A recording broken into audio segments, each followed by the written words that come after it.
C'est un petit point qui va nous amener dans un temps de prière. Acte 2, verset 41. Ceux qui acceptèrent sa parole furent baptisés. Et en ce jour-là, le nombre de disciples s'augmenta d'environ 3000 âmes. Ils persévéraient dans l'enseignement des apôtres, dans la communion fraternelle, dans la fraction du pain et dans les prières. La crainte s'emparait de chacun et il se faisait beaucoup de prodiges et de miracles par les apôtres. Acclame la parole de Dieu là où tu es. Le Seigneur ajoutait chaque jour à l'église ceux qui étaient comment? Ceux qui étaient comment?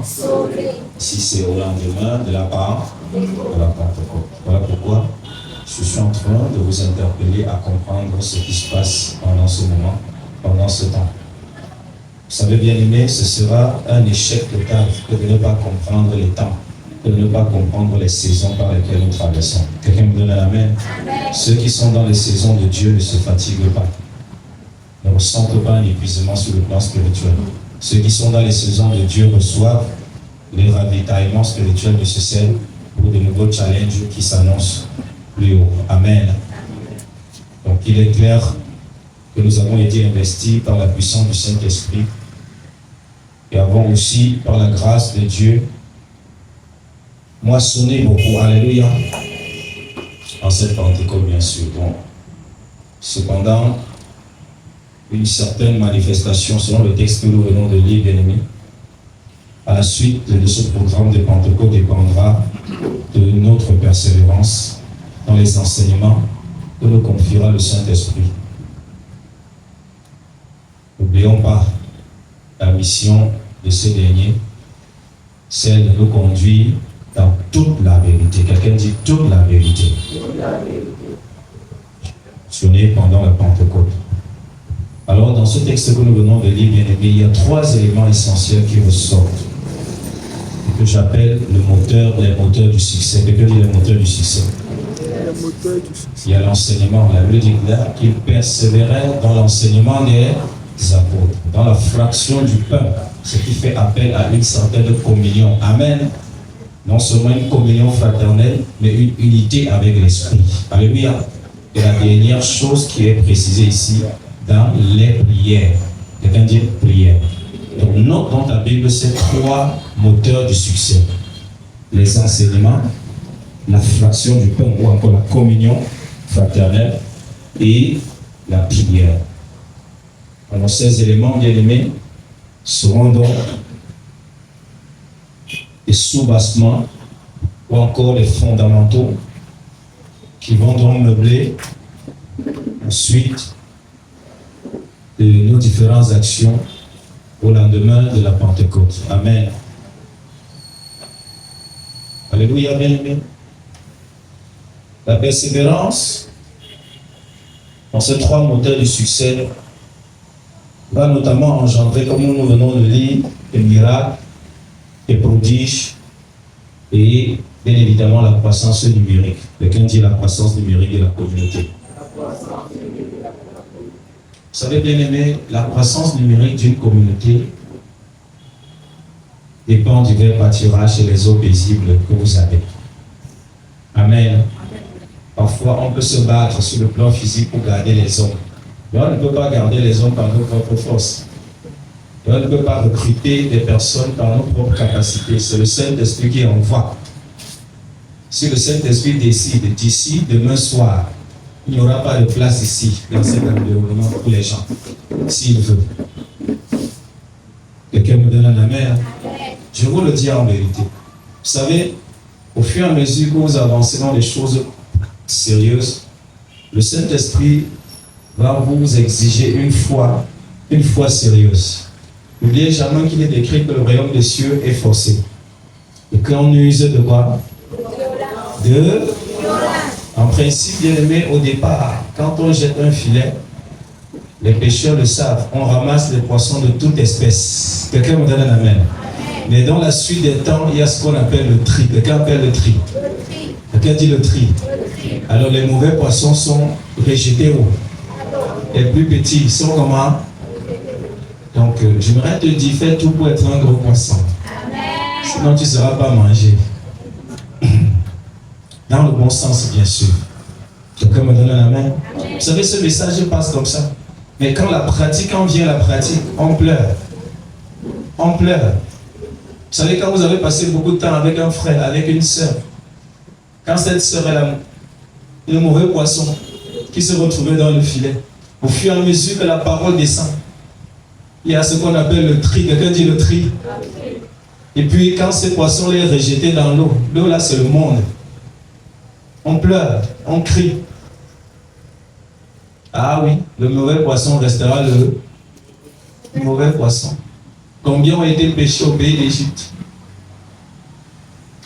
Ah, est-ce que quelqu'un avait mon bien-aimé? Combien ont été pêchés au pays d'Égypte? Des milliers, n'est-ce pas? Mais figurez-vous combien de poissons ont été gardés. Les apôtres ont compris et ils se sont exclamés, si telle est la condition de l'homme, qui sera donc sauvé? Qu'est-ce que l'Éternel leur a répondu? Qui peut me rappeler ce que l'Éternel leur a dit? Acclamons pour la bien-aimée. Acclamons pour elle, ne sois pas jaloux. Le Seigneur, à ce niveau, tel que je vois les choses, tel que je pense là, tel que tu nous présentes la situation, tel que j'analyse, qui finalement sera sauvé? Jésus les regarde, il a dit, ce qui est impossible aux hommes est possible à qui?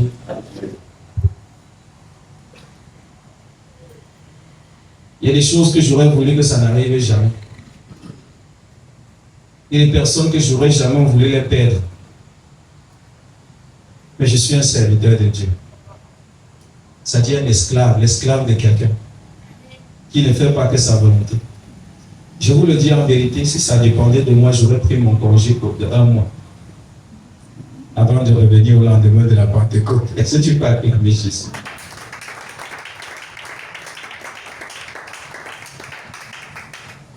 Mais ce soir, je suis encore là. Amen. Je ne veux pas faire ma volonté, je veux faire la volonté de celui qui m'a. Et rassurez-vous, Dieu a beaucoup travaillé mon cœur. Dieu a beaucoup travaillé mon cœur, énormément. Et je peux vous rassurer que s'il reste 3 qui savent ce qu'ils veulent, ça me suffira. Je vous le dis en vérité. Vous me comprendrez à la suite. Je vous ai dit, quand Dieu veut faire les choses sérieuses, il exige des fois comment? C'était une parenthèse. Ce n'est pas une prophétie. Parce que quand je parle comme ça, d'aucuns dit dans son cœur, non, ne commencez pas à prophétiser le négatif. Non, je ne prophétise pas le négatif. Je vous dis une vérité. Alléluia. Je vous dis une vérité.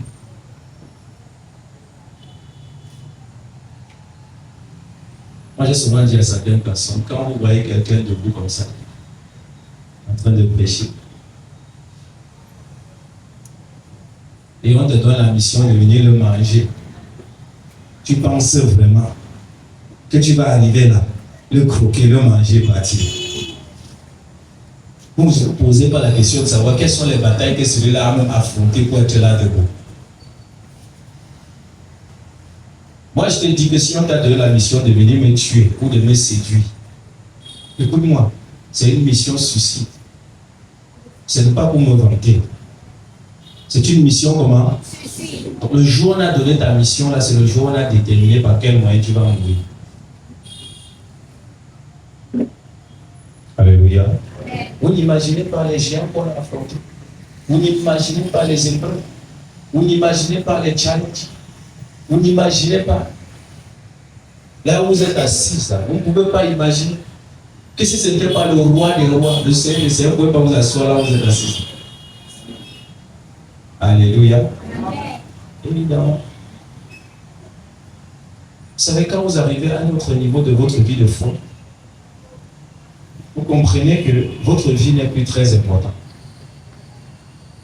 Votre vie n'est plus très importante. Vous ne travaillez plus pour votre notoriété, vous ne travaillez plus pour votre nom, vous ne travaillez plus pour qu'on vous respecte, vous ne travaillez plus pour qu'on vous honore, vous ne travaillez plus pour les titres, vous travaillez pour que Dieu agrée votre service. Vous obéissez juste aux instructions de votre Père. Et si quelqu'un me comprend bien. Au lendemain de la Pentecôte, l'apôtre Pierre, qui était un bon poltron, n'avait plus peur de rien. Ce qui devait arriver, devait arriver. La Bible dit, il prit la parole, il fit un discours magistral. Ce jour, quelque chose se passait. 3000 personnes ont reçu la vie. Ce n'est pas tout le monde qui ira en enfer. Si dans tes rêves, tu as vu qu'on a échoué, sache qu'il y a un autre qui a fait notre rêve. Il a vu qu'on a réussi. Je crois que tu veux me donner un bon amen.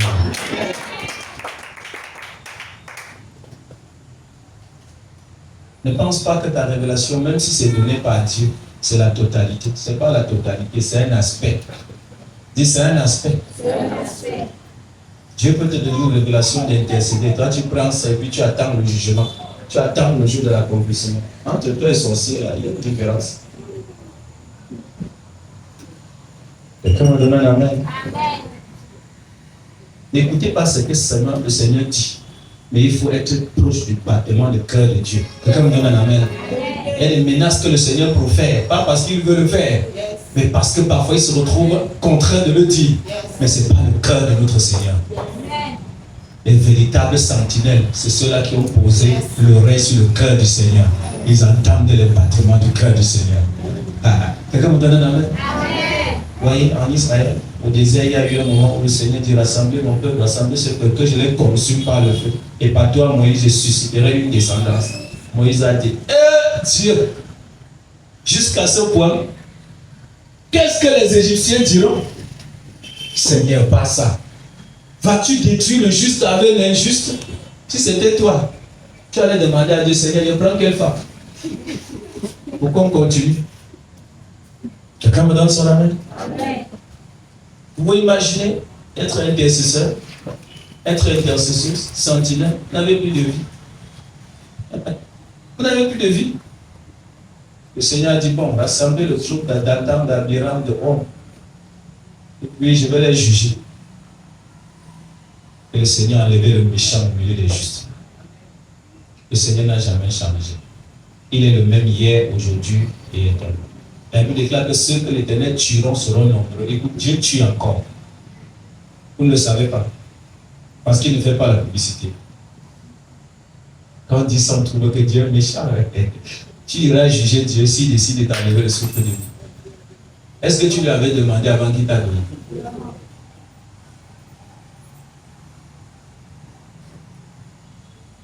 Acclame le Seigneur. Si je parle ici, c'est parce que je veux que tu comprennes. Tu ne dois pas t'arrêter en route. Tu dois persévérer, peu importe ce que tu vois. peu importe ce que tu entends, peu importe le nombre d'échecs que tu as déjà accumulés jusqu'à présent, tu ne dois pas t'arrêter. Amen. Tu ne dois pas t'arrêter. Le royaume des cieux, c'est pour les violents. C'est pour les violents. C'est pour les personnes qui connaissent ce qu'ils veulent. Je sais, quand il dit que le Seigneur est exigeant. Je sais. Mais je suis convaincu qu'il veut résoudre un problème. La plupart d'entre vous qui êtes assis là, vous avez des appels dans vos vies. Des appels compliqués. Même pas des appels faciles. Dieu va vous envoyer dans des champs hostiles. Alors il doit vous préparer. Il doit vous préparer. Parfois votre vie n'est pas toujours joyeuse. Ce n'est pas toujours joyeuse quand vous regardez. Mais dans ça, Dieu tire sa gloire. Je vous assure, dans ça, il tire sa gloire. Dieu ne veut pas se glorifier dans ta vie comme toi tu penses. Il se glorifie comme lui, il a planifié, comme lui, il a arrêté, comme lui, il a arrangé avant le départ. Ce que ton voisin, tu dis persévérance. Persévérance. Persévérance. C'est pour ton voisin, tu le dis encore persévérance. Persévérance. Tu n'as pas bien compris. Non, il y a ton voisin là qui est trop sérieux là. C'est pour lui dire persévérance.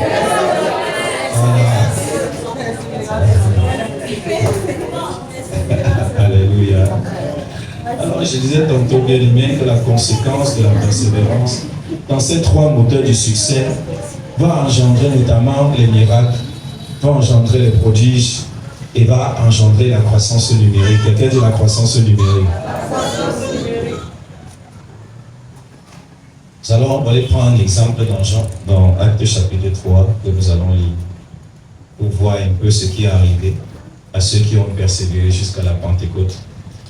Parce qu'il y en a qui se fatiguaient en cours de route. Surtout que lui ne venait pas pour les choses spirituelles. Lui, ce qui l'intéressait, c'était sa bouche, c'était ses terrains, c'était ses maisons. Alléluia. Ce monsieur s'appelle Judas. Figurez-vous que Judas n'a pas eu le privilège de voir le vent impétueux, de voir la colonne de feu se déposer sur sa tête. Est-ce que quelqu'un me donne un amen? Il est parti avant la bénédiction. Dis encore à ton voisin, secoue ton voisin, dis ne pars pas avant la bénédiction. Secoue ton voisin, dis à la Dieu, même si elle est mort, même si elle est mort, dis ça. C'est ta sœur, c'est ton frère, n'aie pas peur. N'aie pas peur, n'aie pas peur. Dis ne disparaît pas avant la bénédiction. Amen. Voilà, il faut que tu sois dynamique comme ça. Allons dans Actes chapitre 3, à partir du verset 1er à 11. J'aimerais que tu lises ça à haute voix et rapidement. Pierre et Jean montaient ensemble au temple à l'heure de la prière. C'était la 9e heure.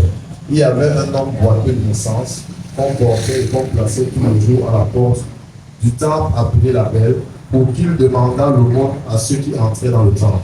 Cet homme, voyant Pierre et Jean qui y entraient, leur demanda l'aumône. Dis-leur demanda l'aumône. Continue.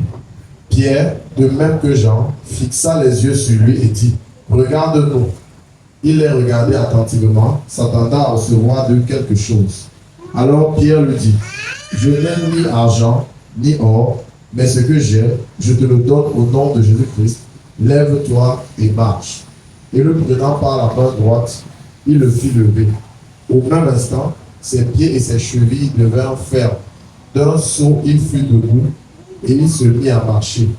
Il entra avec eux dans le temple, marchant, sautant et louant Dieu. Tout le monde le vit marchant et louant Dieu. Il reconnaissait que c'était celui qui était assis à la belle porte du temple pour demander l'aumône, et il fut rempli de bonheur et de surprise au sujet de ce qui était arrivé. Comme il ne quittait pas Pierre et Jean, tout le peuple étonné accourut vers eux, au portique dit de Salomon. Amen. Les gens seront étonnés de toi. Les gens seront étonnés de toi. sera étonné de ta joie.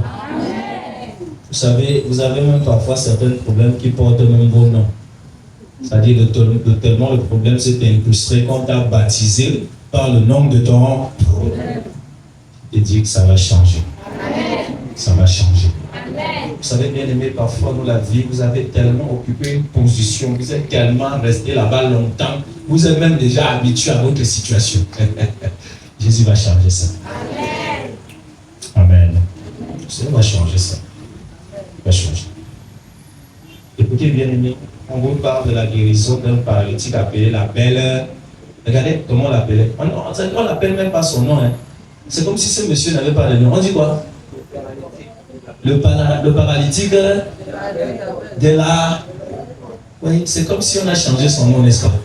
Tellement il était habitué à rester à cet endroit au point où on l'a baptisé le paralytique de la belle porte. C'est ce que je suis en train de dire tout à l'heure. Parfois, on ne t'appelle plus par ton nom, mais on t'appelle par le nom de la vie que tu portes. Le frère qui s'habille souvent comme ça. Tellement une situation t'a rongé, ça a changé ta démarche. Pour dire le frère ou la sœur qui marche comme ça. Comme le canard. Ça, c'est un exemple que je prends. Quelqu'un me donne un amen. Mais ce jour, ça a changé. Ça a changé. Direz-vous que cet homme était dans cet état depuis sa naissance? Quelqu'un dit depuis sa naissance. Une façon de dire qu'on n'espérait rien. Lui-même, il n'espérait rien. On le portait et on le déposait là. Et il passait toute la journée à mentir. Depuis tout petit. Il ne pouvait pas s'imaginer qu'un jour pouvait se lever comme ça. Et cette condition fait comment? Change. Je vous ai toujours dit, le Seigneur est un Seigneur de foi. Vous ne savez pas quand est-ce que Dieu peut vous visiter. Dieu n'a même pas besoin qu'on t'impose les mains pour te visiter. Il n'a même pas besoin d'une prêche pour te visiter. Quelqu'un me donne un amen. Il n'a pas besoin que tu dors, tu fermes les yeux dans tes rêves pour qu'il te visite. Il est souverain dans la visitation. Quelqu'un me donne un amen. Il est souverain dans la visitation. Il faut toujours avoir foi et être persévérant. C'est très important, bien aimé. On ne précise pas que celui-ci était paralysé depuis sa naissance en vain. Et figurez-vous que Dieu avait prévu visiter cet homme au lendemain de la Pentecôte. Quelqu'un me donne un amen. Amen. Et ce n'était pas Jésus lui-même qui allait le toucher, mais le Seigneur avait prévu quelqu'un, avait mis des personnes à part pour solutionner son problème. J'aimerais te dire que Dieu a disposé une circonstance bien précise pour te visiter, pour enlever ta douleur. C'est de ça qu'il s'agit. On n'a pas dit qu'ils étaient trois, ils étaient quatre. Je suis sûr qu'il n'était pas le seul paralytique à Jérusalem. Quelqu'un me donne un amen. Il n'était pas le seul. Il y en avait. Ils étaient nombreux des paralytiques à Jérusalem. Mais c'était son jour. Quand vous lisez la suite, vous voyez qu'à partir de ce qui est arrivé dans la vie de cet homme, des foules nombreuses ont donné la vie au Seigneur Jésus. Je me souviens qu'il y a un homme qui était autant malade que celui-ci, où les disciples ont posé la question au Seigneur de savoir est-ce que c'est à cause de son péché ou c'est à cause du péché de ses parents qu'il est dans cette condition. Le Seigneur leur a dit clairement, ce n'est ni à cause de ses péchés, ni à cause du péché de qui? Mais c'est afin que la gloire de Dieu éclate au travers de lui. Amen. Tu dis, je suis né dans une famille des maudits. Oui, Dieu le sait. Mais c'est afin que la gloire de Dieu éclate dans ta famille. C'est afin que la puissance de Dieu descende dans ta famille. Amen. Si Dieu le voulait, tu serais déjà enterré aujourd'hui. Mais s'il n'a pas voulu, bien aimé, il y a de l'espoir. Persévère. Je te demande de faire comment? Persévérer. C'était son jour. Dis à ton voisin, c'était son jour. Ce sera mon jour aussi. Quelqu'un me donne un amen. Il y aura aussi un jour pour toi. Crois tout simplement, béni. Crois. Vous savez, J'aimerais vous faire remarquer une chose, que ce n'était pas la première fois que les apôtres allaient au temple pour prier. Ce n'était pas la première fois. Et puis même Jésus lui était passé par là. Donc quand Jésus partait au temple là, lui il était comment? Il était assis là. Jésus allait à Jérusalem combien de fois? Depuis 12 ans qu'il est monté au temple, enseigné avec les docteurs. Il était là. Après ces 40 jours au désert, quand il entrait au temple, ressortait, on le visait avec le caillou. Lui, il était toujours là. Jésus n'a rien fait. Le grand prophète n'a rien fait. Le grand pasteur n'a rien fait. Le major prophète n'a rien fait. Parce que son problème attendait un jour et des hommes bien précis. Dieu est le plus grand planificateur de toutes choses. Amen. Rien ne se fait au hasard dans la vie de celui qui l'a appelé. Amen. Rien ne se fait au hasard. Amen. Tâche juste de saisir l'opportunité que Dieu te présente, de saisir la main que Dieu te tend. Même si ce n'est pas à ta convenance, saisis seulement quand tu es convaincu que c'est Dieu. Avance. Est-ce que vous comprenez bien? Ce n'était pas la première fois. Mais sachez que pendant que les disciples arrivaient, lui il s'attendait à recevoir le monde. Il a demandé quoi? Il a demandé quoi? Je ne sais pas ce que toi tu es en train de demander à Dieu. Je ne sais pas. Mais je voudrais t'amener dans le fond de ce message. Lui il demandait quoi? Il s'attendait à recevoir peut-être une ou deux pièces comme David. Comme David. Écoute, les jours se suivent, mais ils ne se ressemblent pas. Amen. On peut organiser 30 jours bien que pour ton cas. Ça, je vous le dis en vérité. Quelqu'un m'a donné un amen. Figurez-vous, les apôtres partaient comme ça au temple pour enseigner, mais ils ne pouvaient pas s'imaginer un instant. Je ne suis pas sûr qu'ils avaient vu un rêve, qu'il y avait un paralytique là-bas. Ce qui a déclenché, c'est quoi? Le mot. Quelqu'un dit la demande. Dis à ton voisin, ne te fatigue pas de demander. Ne te fatigue pas de prier. Ne te fatigue pas de déranger Dieu. Dis à ton voisin, ne te fatigue pas. Il demandait comme il demandait là. Il demandait comme il demandait depuis ça.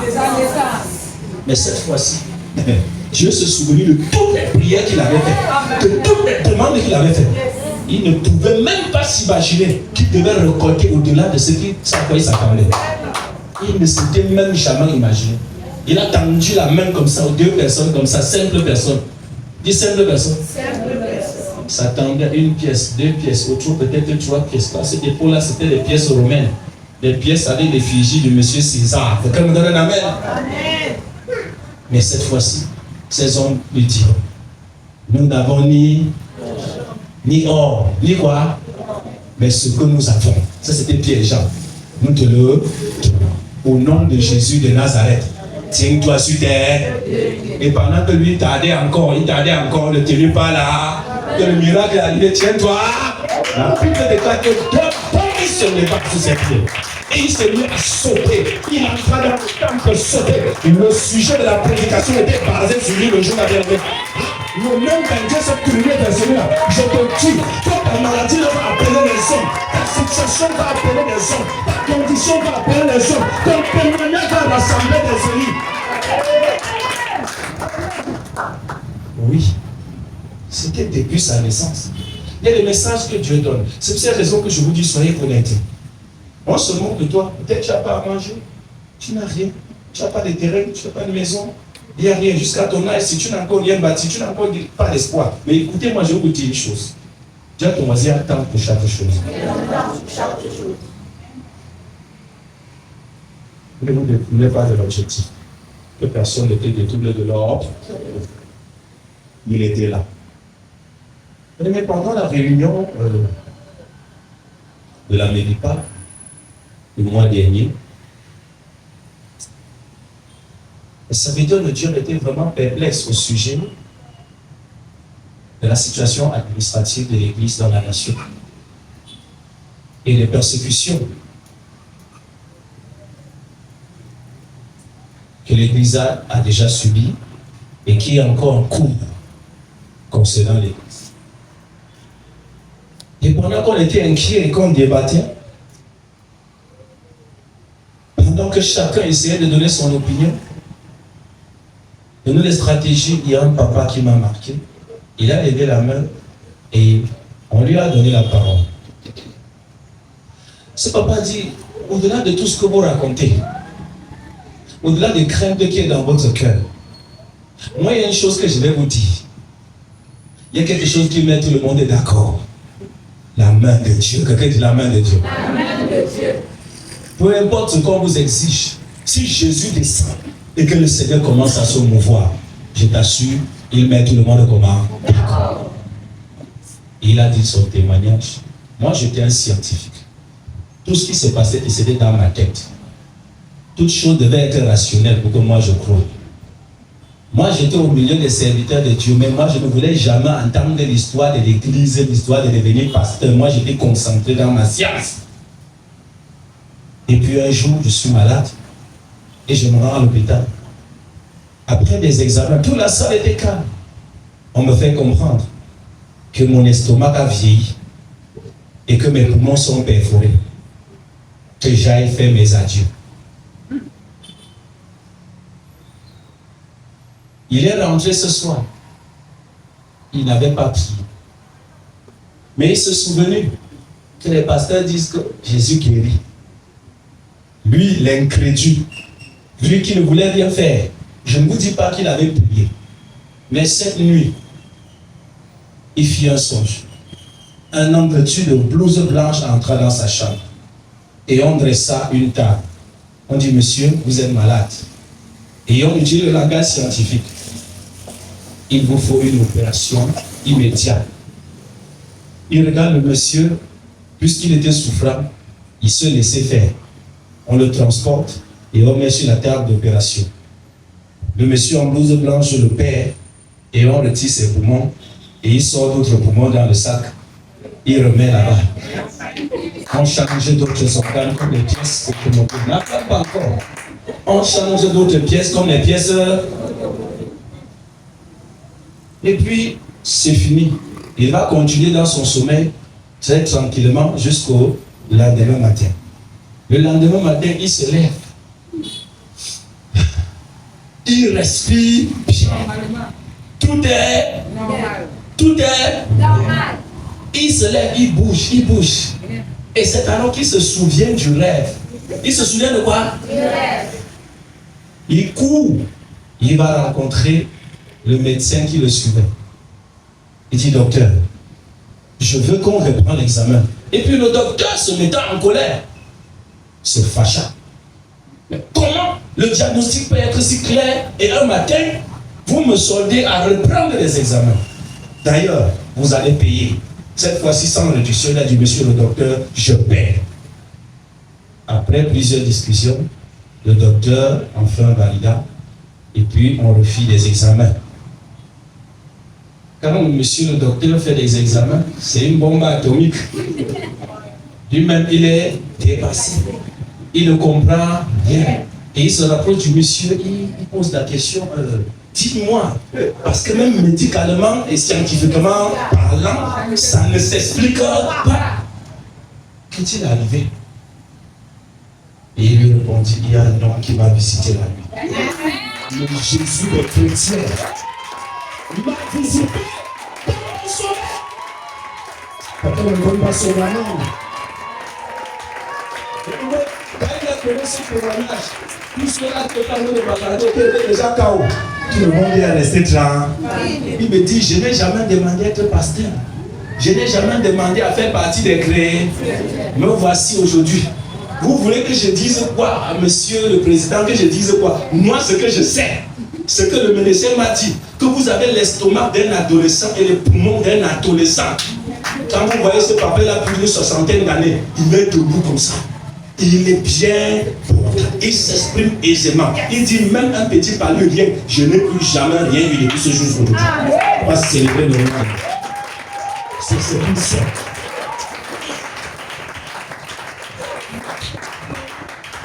Je me dis à Jésus, Seigneur, la réunion et tout ce qu'on a bavardé là, je suppose que je n'ai rien. Tout ce que j'ai compris, c'est quoi? Au nom de Jésus. Tu as compris, à qui on le va. C'est tout ce qu'il a compris. commence à devenir. Je suis sorti là-bas avec ça, j'ai dit Seigneur, I need this grace. Quelqu'un me donne son amen. Et bien aimé, j'aimerais te faire comprendre. Si celui-là n'a pas prié, il était scientifique, il était dans ses problèmes, dans ses études, et que Dieu l'a visité. La plus forte raison, toi qui cries à lui, je vais. Est-ce que tu crois qu'il y a un temps? Ne te compromets pas parce que ça dure. Ne sois pas impatient parce que ça n'arrive pas encore. Dieu change même nos erreurs. Alléluia, en témoignage. Il dit Dieu change même nos en témoignage. Tu ne surprends pas Dieu. Ce que tu as fait, Dieu savait que tu devais le faire. Le plus important, c'est du moment où il t'interpelle et il te dit non, stop, ça arrête, arrête ça. Quelqu'un me donne un amen. Oui, il disait, désormais le médecin m'a dit que j'avais les poumons d'un ado qui était passé. Jésus était passé. Ce que tu vois souvent, on te dit c'est dans un rêve, comme si le rêve c'était quelque chose d'abstrait. Quelqu'un me donne un amen. J'aimerais te rassurer que Salomon avait reçu la sagesse dans un rêve. Donc Jésus n'a pas besoin qu'on t'impose les mains, que tu tasses les chaises pour te dire. On peut faire une prédication si tu as foi. Le Seigneur te guérit. Même dans ton repos, il fait comment? Il te guérit même sans te révéler, sans rien te dire. Le pied qui ne soulevait pas, quand tu soulèves comme ça monte seulement. Et tu témoignes sa grâce. La douleur que tu ressentais, ça fait un bon bout de temps, un mois, tu avais oublié que tu avais quoi? La douleur. Jésus le fait. Le Seigneur le fait. Et s'il y a encore des hommes, des femmes qui ont cette foi, y a-t-il des hommes et des femmes qui croient que Dieu peut opérer? Comment tu as fait pour naître de nouveau si tu ne peux pas croire au miracle? Vous ne savez pas que vous croyez, vous savez que vous avez le Saint-Esprit. Parce que le Saint-Esprit atteste que vous êtes enfant de qui? Il y a eu un jour où le Saint-Esprit est venu dans votre vie. Il y aura aussi un jour où cette situation là va passer. Amen. Quelqu'un me donne un amen. Il y a un jour où vous avez commencé à parler en langue, les langues bizarres. C'est arrivé comme ça. Les autres choses aussi vont arriver comme ça. Quelqu'un ne me donne pas son amen. Oui. Ces personnes qui font des voyages de import-export là, ce ne sont pas des extraterrestres, ce sont des êtres humains. Ça peut aussi t'arriver. Tu peux commencer par un petit métier, après tu commences à importer. Quelqu'un me donne un amen. Tu finis d'importer, même tu commences à créer ton entreprise et puis tu cultives même la matière première. Tu transformes sur place, alléluia, et tu vas même dans des marchés internationaux. À quel moment il va bien?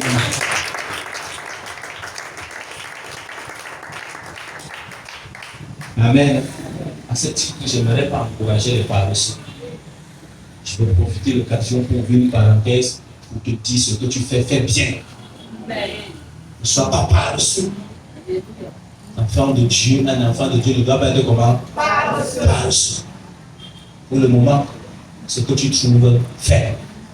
Fais de tout ton cœur.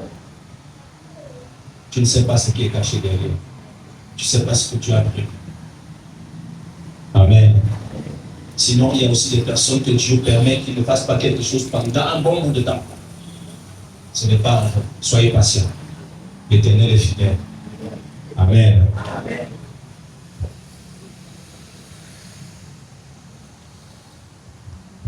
Bien-aimé, chaque chose a un temps. Chaque chose a un temps sous le soleil. Peu importe ce par quoi tu traverses, peu importe ce qui te challenge. La Bible déclare, si quelqu'un veut me suivre, qui porte sa croix et qui fasse comment? Et qui me suive, porte ta croix, porte cette situation, porte ce problème sans compromission, suis Jésus. Amen. Mets-toi sur tes deux pieds, nous allons prier.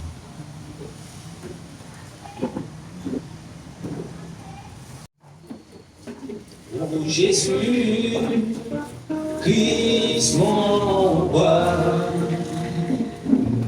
dans les cieux, sur la terre et dans la mer, aucun Dieu n'est semblable.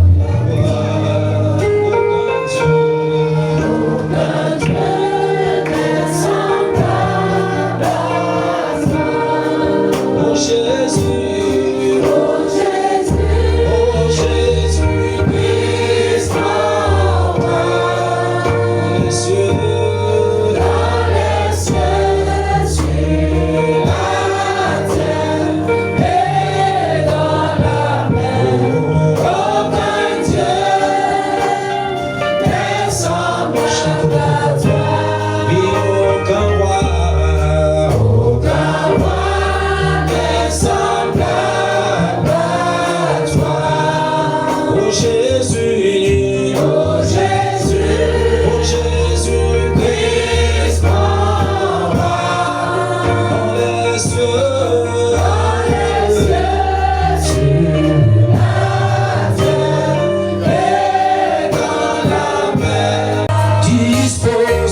Seigneur.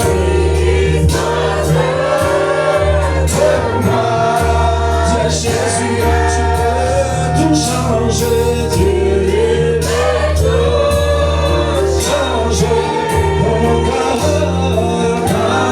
dans mon cœur, elle est impossible à toi.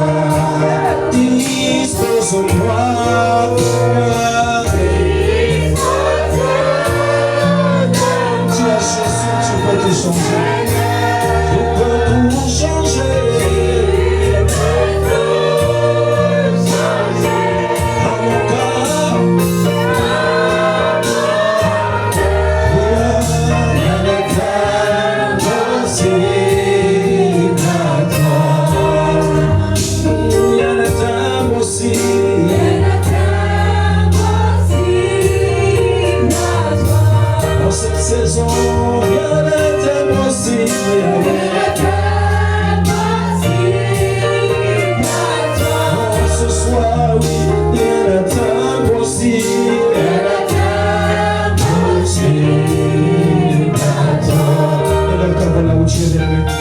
Commence à bénir l'Éternel. Tu as dit à Jésus, rien n'est impossible à toi. Je te fais confiance. Je m'abandonne à toi. Je sais que rien n'est impossible à toi. Et à chaque jour suffit sa peine. À chaque fois que l'occasion se présente, sois à fond dans la présence du roi des rois. Sois à fond dans la présence de ton roi, dans la présence de ton créateur, dans la présence de ton rocher, dans la présence de l'Alpha et Oméga. Oh, merci Jésus. Parce que je sais, Seigneur, que cette parole est pour moi. Je sais que cette parole est pour moi. Je sais que c'est un privilège que tu m'accordes d'entendre de telles paroles. Tu ne changes pas, Seigneur. Si tu as fait pour la paralytique, de la belle porte que tu es capable de nous faire pour moi. Si tu l'as fait pour me relever, Seigneur, tu es capable de nous maintenir. Je sais qu'il y a un jour pour moi. Je sais qu'il y a une matinée pour moi. Je sais qu'il y a une soirée pour moi. Et que désormais, béni soit ton nom. Relève ta voix. En toute sincérité dans la présence de Dieu. Exprimons notre foi devant ce grand roi. Exprimons notre foi devant ce rocher. Devant ce Dieu qui nous connaît chacun par son nom. Il nous connaît chacun par son nom. Béni sois-tu éternel. Béni sois-tu éternel. Béni sois-tu éternel. Béni sois-tu éternel. Nous venons nous incliner devant ta face. Parce que tu peux tout. Parce que rien ne s'oppose à toi. Parce que tu changes les temps et les circonstances. Parce que tu dis un mot, la chose arrive. Seigneur, ce que j'ai commencé avec toi, j'ai l'assurance que j'arriverai à terme. J'ai l'assurance, Seigneur, que ça ne finira pas comme ça. J'ai l'assurance, notre Père, que tu m'amènes quelque part. Oh, béni sois-tu, mon Dieu. Béni sois-tu, mon refuge. Béni sois-tu, mon rédempteur. Oh, Jésus. La prière qui monte dans mon cœur, garde ton ciel ouvert sur moi. Fais-le-moi en grâce pour ta gloire, et que ma vie te plaise à jamais. La grande prière qui monte dans mon cœur, garde ton ciel, que j'ai reçu à la portée de mon Jésus. Fais-le-moi en grâce pour ta gloire, et que ma vie te plaise à jamais. Et chaque jour demeure à un sacrifice de mon honneur. À chaque instant, la grande prière qui monte dans mon cœur, garde ton ciel ouvert sur moi. Fais-moi grâce pour ta gloire, et que ma vie et chaque jour je demeure à tes pieds. Chaque jour je demeure à tes pieds. Pour t'offrir ma vie en sacrifice, en parfum de ton amour, qui s'offre à chaque instant. Est-ce que tu peux dire, Seigneur, la grande prière que je lève ce soir, garde ton ciel ouvert sur moi. Garde ton ciel ouvert sur moi. Fais de moi un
heureux.